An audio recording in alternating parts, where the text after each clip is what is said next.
I received an email this morning from United Airlines asking me if I wanted to go to Australia.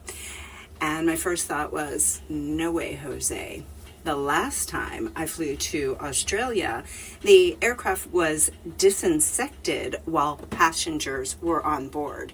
If you've never heard of that word before, the word disinsection is the use of insecticides and pesticides that is sprayed on aircraft to prevent insects and disease from being carried from one country to another.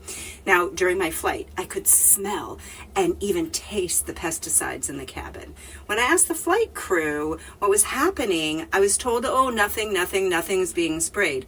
They gaslit me.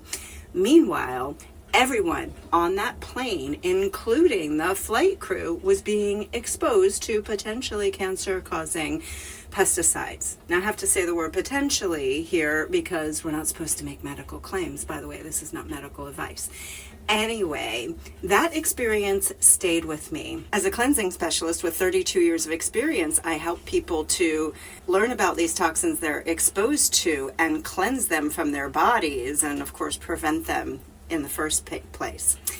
So coming back to the story, passengers aren't the only people to think about. Flight crew are really exposed to these unique stresses over time, flying over and over again, including radiation at altitude, disrupted circadian rhythm, cabin air contamination, pesticides, and other exposures. In fact, studies show that flight crew have higher incidences in cancer. There'll be a link to that study in the guide that I'll provide you below.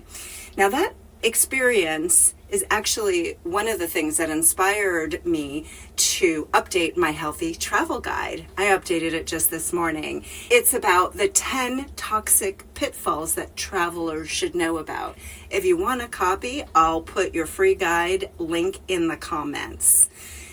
So the 10 toxic pitfalls to avoid while traveling. Inside, I cover things most travelers rarely think about, including in-flight pesticides and exposure and disinsection, fume events, radiation exposure while flying, TSA backscatter scanners, circadian disruption and jet lag, poor circulation, dehydration when flying, intense noise, artificial light, and germs. Plus, what I personally do before, during, and after a flight as a cleansing specialist. Now, the point is not to be afraid of traveling, it's to know and be aware of what you can be exposed to so you can make smarter choices. So you can get that updated guide free. It'll be linked in the comments. And Australia, I love you, but before I go, I'm going to need some reassurance that I won't be sprayed like I was in the past while flying.